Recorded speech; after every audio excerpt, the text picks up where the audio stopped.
baik. Sebelumnya, Assalamualaikum warahmatullahi wabarakatuh. Perkenalkan, nama saya Arenika Ramesa Putri, Prodi Ekonomi Syariah kelas D. Di sini saya akan mereview pertemuan 1 sampai 9 mata kuliah Metopen yang diampu oleh dosen pengampu kami, Pak Muhammad Iqbal Fasa. Yang pertama yaitu membuat paper. Paper itu sama dengan artikel atau makalah. Dalam menulis paper, harusnya kita itu harus menembus target dan menembus jurnal ilmiah. Cara menulis paper yang pertama, contohnya nama kita sendiri, kedua yaitu nama dosen kita seperti contoh namanya Muhammad Iqbal Fasa, dan ketiga contoh Soeharto. Dalam menulis paper itu topiknya bebas, dan kalau bisa minimal referensinya ada 25, boleh sebanyak-banyaknya, dan lebih bagus lagi menggunakan bahasa Inggris. Terus dalam menulis pendahuluan itu 2 atau 3 halaman. Pendahuluan itu dari umum ke khusus. Dan selanjutnya per paragraf harus ada referensi atau rujukan. Tidak boleh dari blog, web, WordPress, dan data boleh dari OJK, dari data BPS, atau dari data BI. Untuk merujuk jurnal itu, rujuk langsung ke rujukan utamanya. Bisa menggunakan Skyhub, copy doi-nya, paste di link tersebut, lalu kita akan menemukannya. Selanjutnya, cara mencari judul. Cara mencari judul itu bisa dari webinar-webinar terbaru, contoh webinar Ekonomi Syariah 2021, kemudian ide yang menurut kita mudah, dan yang ketiga, mengecek judul agar tidak sama. Di mana mengecek judul? Kita bisa mengecek judul di Google Scholar. Selanjutnya ada materi tentang Mendeley, cara menggunakan Mendeley. Untuk referensi dan daftar pustaka, ini memudahkan bagi mahasiswa akhir ya. Yang pertama yaitu download aplikasi Mendeley itu, terus tampilkan di desktop. Tahap kedua itu, hubungkan aplikasi Mendeley tadi dengan Word. Caranya, klik menu tools yang ada di Mendeley, kemudian klik install Microsoft Word plugin, kemudian akan muncul, lalu klik OK di sana. Kemudian Mendeley kita kan sudah terhubung nih tadi dengan Microsoft Word.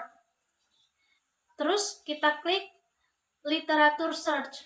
Literatur search itu agar Mendeley-nya tadi muncul. Jadi tempat kita untuk mencari artikel yang kita butuhkan itu, kita cari topik atau tema, kemudian keluar topik yang kita cari, kita masukkan artikel atau topik yang kita inginkan.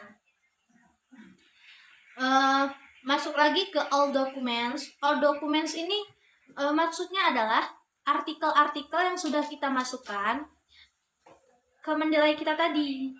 Jadi caranya di masing-masing artikel itu terdapat tanda titik. Artinya artikel-artikel tersebut belum ada di dokumen. Terus yang selanjutnya adalah cara memasukkan artikelnya tadi. Cara memasukkan artikel itu sendiri ke Mendeley. Kan tadi memasukkan Word, sekarang memasukkan artikel. Caranya yaitu kan ada titik di samping kirinya itu kan, berubah jadi tanda checklist dia. Terus dia itu nanti otomatis artikel tersebut masuk ke dalam dokumen. Selanjutnya setelah artikel masuk ke dalam dokumen, tahap yang ketiga adalah download full paper. Download full paper ini untuk memudahkan kita juga. Ketika kita klik, maka yang muncul adalah tidak semua full paper artikelnya. Nah, kan ini tadi belum full semua kan, papernya belum full. Nah, selanjutnya untuk cara mendapatkannya full papernya itu, nah, klik link URL dan doi-nya. Jadi disalin.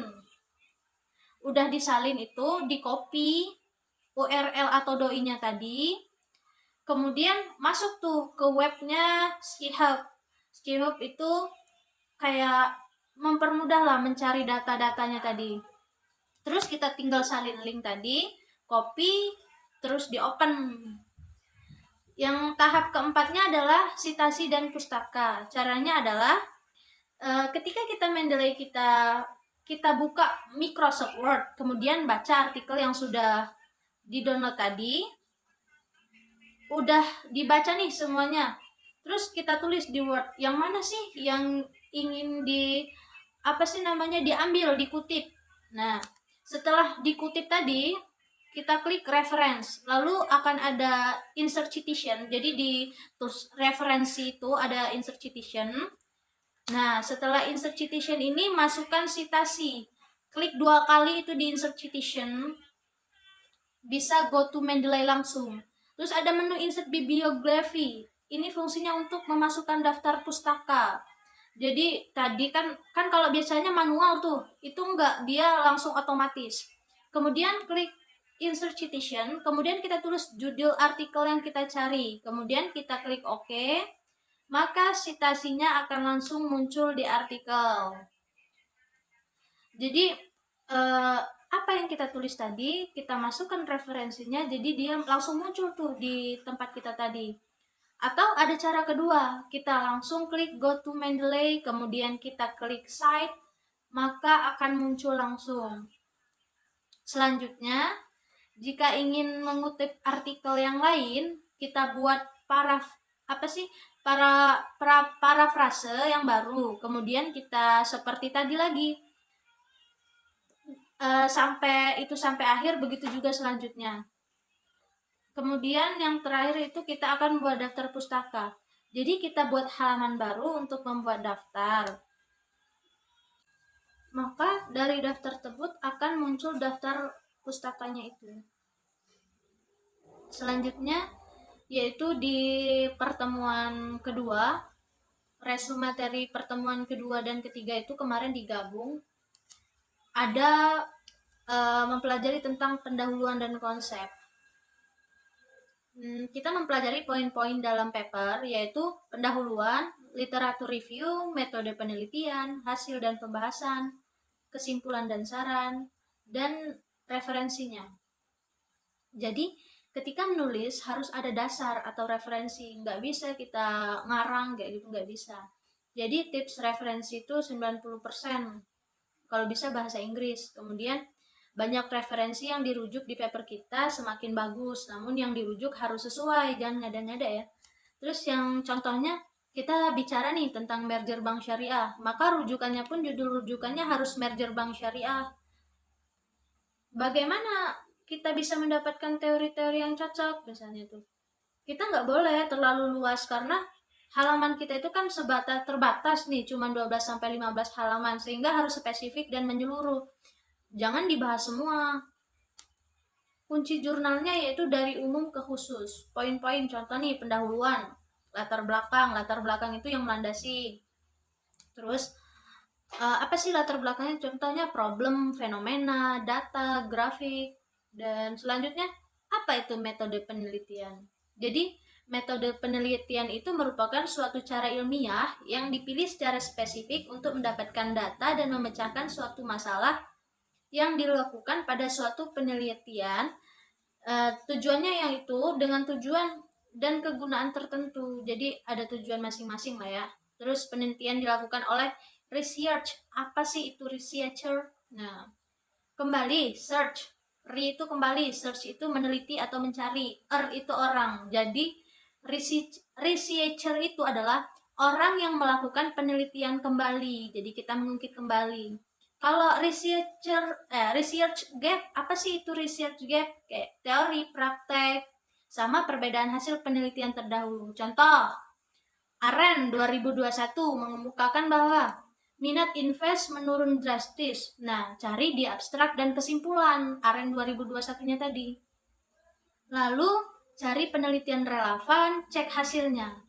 Dan ada misal berbeda, Kurniawan 2021 menyatakan bahwa pada masa pandemi, disitulah saatnya investor sejati menanamkan modal di saham yang berpotensi. Contoh itu kan, harga saham turun, kelak naik. Nah, itu research gap-nya. Jadi, dulu turun, nanti naik. Itu penelitian terbarunya. Itu contoh research gap. Cari ya, sebanyak-banyaknya mana yang mendukung, mana yang tidak. Selanjutnya itu Misal ada lagi Aren 2021, Dewi 2021 menyatakan. Terus apa bla bla bla bla bla. Posisi kita di sini adalah gini, berdasarkan penelitian terdahulu, terdapat inkonsistensi penelitian yang perlu diuji kembali. Terus penting adanya rekomendasi dari penelitian terdahulu. Kayak berdasarkan rekomendasi Agung 2021 diperlukan penelitian lebih lanjut dalam konteks bla bla bla bla. Terus dari mana dapatnya? Dari mana? Dari kesimpulan dan saran perbedaan penulisan kita dengan yang lain. Misal, penelitian terdahulu tuh pakai variabel A, B, C. Kalau kita pakainya B, C, D. Kalian cari jurnal bahasa Inggris 2021, cek bagian dan sarannya. Contoh Islam Social Capital, contoh cari landasan Qurannya, cari yang spesifik. Kalau kan kadang Quran acak-acakan tuh, pakai aplikasi Quran in Word itu bisa. Jadi nggak ada masalah lagi. Dan tadi sudah saya bahas rujukan harus ke sumber utama. Beralih ke isi paper, yang pertama bab 1 itu ada penegasan judul, latar belakang masalah, rumusan masalah, tujuan penelitian, manfaat penelitian, kajian penelitian, maksudnya kajian penelitian terdahulu yang relevan, sistematikan. Dan yang kedua pembahasan. Yang pertama bab 2, landasan teori, pengujian hipotesis. Bab 3-nya ada metode penelitian, dan bab 4-nya deskripsi data. Kalau kuantitatif, pembahasan hasil, penelitian, dan analisis. Dan terakhir itu bab 5, kesimpulan dan rekomendasi. Rekomendasi itu maksudnya ada kayak referensinya gitu. Selanjutnya rangkuman materi review yang keempat, yaitu perbaiki daftar pustaka merujuk langsung ke penulis asli. Contoh, Pasar Ibu berpendapat bahwa jika mencantumkan Al-Quran harus ada ayatnya atau Arabnya. Referensinya harus jelas, jangan ada HTTPS pada jurnal. Karena terbukti plagiarisme, jangan langsung mengutip dari web, kan biasanya kita dari Google tuh, jangan, nggak boleh. Kita harus biasanya pakai Google Scholar, langsung aja merujuk pada buku atau Al-Quran, harus ada bukti rujukan. Tetap penulis asli dengan lengkap, konsentrasi atau spesifik jurnal harus ada pada ekonomi Islam. Jadi referensi harus yang terbaru atau data-data yang terbaru, cari tuh kan mudah 2021, 2020 yang terbaru. Perujukan pada penulis asli, contoh hasil penelitian yang dilakukan Mudawali, tahun berapa? Itu pertanyaannya. Pembuatan jurnal itu harus lebih konsisten, baik pada font, permasalahan yang dibahas, sama perbaiki lagi dalam penulisan nomor, seperti pertama A kapital, langsung ke B kapital, C kapital, terus bawahnya A kecil, B kecil, C kecil gitu. Terus ada, pokoknya diurutin lah sesuai itu.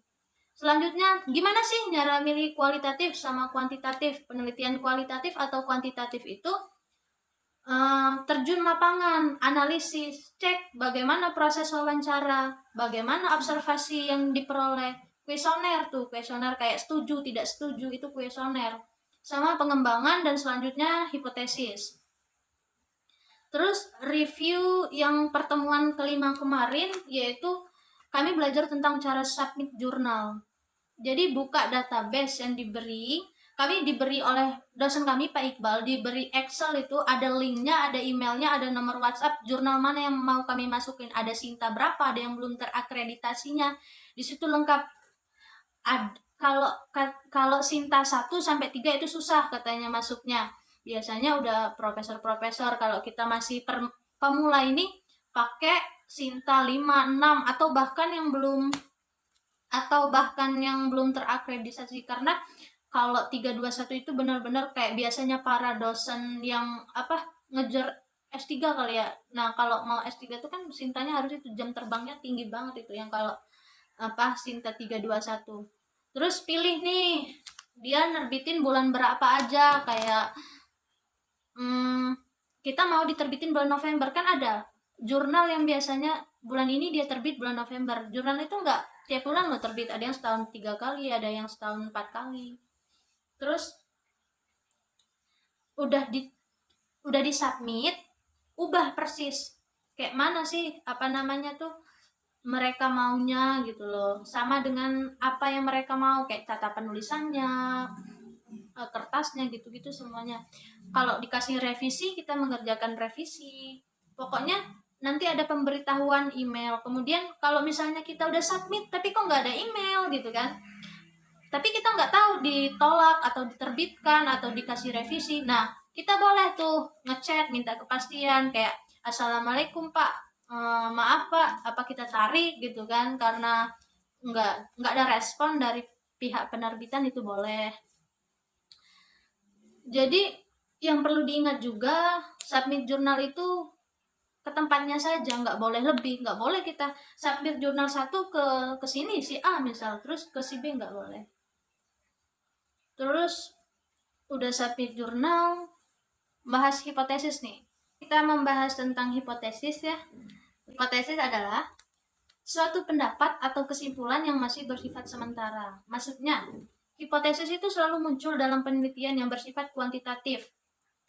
Hitung-hitungan kuantitatif itu. Jadi, adapun dalam sebuah hipotesis juga diharuskan menunjukkan adanya hubungan antara dua atau lebih variabel. Misal nih, X1 tingkat suku bunga, Y-nya pendapatan nasional. Jadi, dalam pengembangan hipotesis terdapat 4 item, yaitu teori dan konsep yang mendukung. Yang kedua, hasil penelitian terdahulu yang mendukung. Yang ketiga, hasil penelitian terdahulu yang tidak mendukung. Yang keempat itu argumentasi dari penulis misalnya kita sendiri. Contoh, hipotesis 1, tingkat suku bunga dapat mempengaruhi pendapatan nasional. Adapun hasil pengembangan hipotesis biasanya akan dimunculkan dalam bab 4 mengenai hasil dan pembahasan. Nah, itu nanti dimunculkan di bab 4 itu, di hasil pembahasannya. Di mana dalam bab tersebut dikemukakan keempat item pengembangan hipotesis yang kemudian dari hasil yang didapat akan dilihat bahwa penelitian itu penelitian yang penulis lakukan itu lebih mendukung penelitian siapa gitu loh. Apabila hasil hipotesis penelitian, maka hipotesis dinyatakan diterima. Dan apabila ternyata hipotesisnya tidak sesuai dengan hasil penelitian, maka hipotesis dinyatakan ditolak. Note ya, apabila dalam penelitian itu terdapat variabel X dependent itu tidak berdiri sendiri, sedangkan variabel Y independent berdiri sendiri, hanya satu, maka harus dibuat dua hipotesis. Misalnya hipotesis 1 X1 Y, hipotesis 2 X2 Y. Begitu. Terus yang terakhir mini skripsi, biasanya memiliki bab yang terhilang lebih sedikit, semisal hanya terdiri atas 3 bab, pendahuluan, pembahasan, serta hasil dan kesimpulan, itu mini skripsi. Selain itu, mini skripsi juga dapat berupa artikel, paper, jurnal. Jadi mini skripsi itu artikel boleh, paper boleh, dan jurnal pun boleh gitu. Terus yang terakhir ini pertemuan ke-8, pengembangan hipotesis. Jadi contoh X1-nya kepemimpinan Islami, X2 motivasi kerja Islami, X3 kepuasan kerja, X4 Y-nya kinerja karyawan Islami, contoh itu. Jadi 3-4 hipotesis, X1 tanda panah itu ya, Y, X2 Y, X3 Y. Jadi X1, X2, X3 secara bersama-sama mempengaruhi Y. Selanjutnya itu rumusan masalah ada 3, maka hipotesisnya pun ada 3. Dalam skripsi biasanya berisi 4 paragraf. Namun kalau jurnal lebih sedikit ya, biasanya hanya 2 paragraf. Beda sama skripsi kan tadi banyak. Terus pengembangan kepemimpinan Islami terhadap kinerja karyawan Islami. Pertama, teori, konsep, pembahasan yang relevan dengan kedua variabel tersebut. Terus yang kedua apa sih? Hasil penelitian terdahulu yang mendukung dan tidak mendukung. Yang mendukung sama nggak mendukung ini sertakan alasannya, kenapa mendukung, kenapa tidak, dan argumentasi dari penelitian itu, yakni menyimpulkan dari poin pertama, poin kedua, poin ketiga, itu apa sih gitu, disimpulkan. Terus hipotesis 1, kepemimpinan Islam berpengaruh positif terhadap kinerja karyawan berbasis nilai Islam. H0, H1. H2-nya, motivasi kerja Islam berpengaruh terhadap kinerja karyawan Islami. motivasi kerja Islam berpengaruh positif terhadap kinerja karyawan Islami. Terus bla bla bla bla gitu kan. Ini membahas tentang hipotesis pertama. Terus hipotesis kedua tuh result and discussion. Result itu hasil dan saran, hasil dan pembahasan. Contoh, ada Lestari 2021. Tadi kepemimpinan Islami terhadap kinerja karyawan Islami. Jika merujuk tidak dikenakan plagiat. Kalau merujuk disertai nama yang dirujuk dan lebih baik diparafrase terlebih dahulu menggunakan paraphrase tools. Misalnya bisa menurunkan plagiarism dari 50% jadi 20%. Jadi nggak banyak-banyak amat ya plagiatnya. Terus jurnal akan lebih baik memakai referensi bahasa Inggris. Kenapa bahasa Inggris? Karena bahasa Inggris gimana ya? Dapat mempermudah diterima di publish itu. Apalagi kalau referensinya banyak, lebih dari 25, itu pasti cepet banget itu diterima. Tapi jangan patokan itu ya. Terus selanjutnya, baik, terima kasih atas ditontonnya video ini. Mengenai review saya tentang matkul Metopen selama 1 semester ini dengan dosen pengampu kami yaitu Bapak Dr. Muhammad Iqbal Fasa MEI. Saya ucapkan terima kasih. Wassalamualaikum warahmatullahi wabarakatuh.